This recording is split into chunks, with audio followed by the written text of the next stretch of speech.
What's going on, folks? Welcome back. Surround Sound Podcast. Now we're in overtime / sign of the times. In just a second, we're going to go ahead and get into the sign of the times, which is the topic is what is chivalry today? I'm sure a lot of you remember, as far as like last week, we were supposed to go into it. However, you had to download the show from the margin. You'll see Podomatic.com. Just click that and it'll take you to where you can download the show and find out what chivalry's origin was. Well, today we're going to actually talk about what chivalry is today and examine how it works in our lives. Give us just a second. We're going to... You ready? You can go ahead and hit it when you're ready, Troy. What's up, Christina? How you living, mama? How was your weekend? It was good? Okay, I hear the music.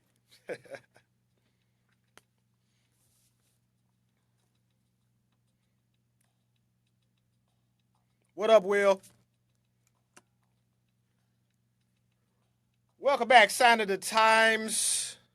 This edition is What is Chivalry? And last week we went over it. We talked about what were the origins of chivalry, and we found out that chivalry was developed in 1100, around the time of 1170 to 1220. I wanted to put a BC on it, but it was not before Christ. Regardless, though, it was a code of conduct which could be taught to aspiring aristocrats. Basically, if you were considering yourself a gentleman, this is how you would treat this code was how you would treat women and people in general that were seen as weak or a weaker vessel than you. Now, I asked a question on Facebook and other social media a couple of weeks ago what people thought the purpose of chivalry was. And I got a lot of answers. And a lot of those answers, I was like, huh, what? Like, you really think that's what the start of chivalry was? Not saying that they were wrong, but I just didn't quite get it.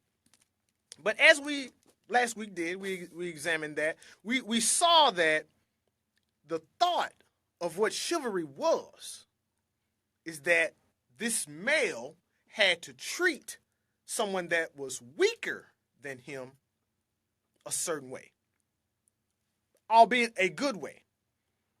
For now, I take it that comes with opening doors, and the thought is that if I'm opening this door for you, whether it be to a room or to a car, I'm opening this door for you because you can't open the door yourself.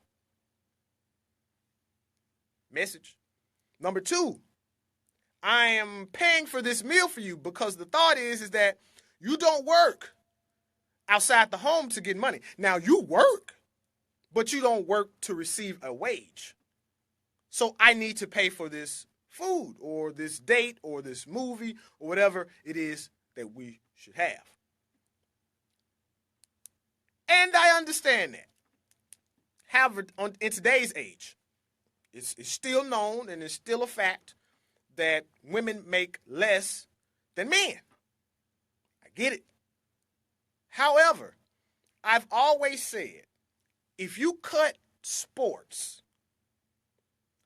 and you cut, I guess, entertainment, and you just look at men, what is considered regular jobs, and you just look at those, I don't think the margin would be as far between men and women as far as what they make.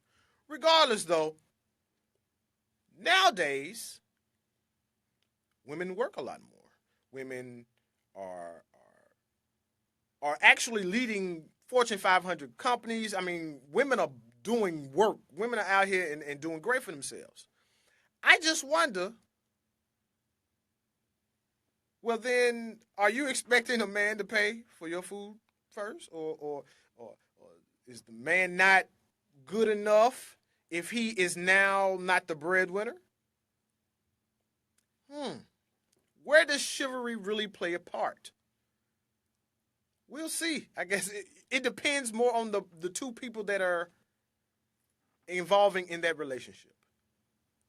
Because I know a lot of chicks that made way more than me.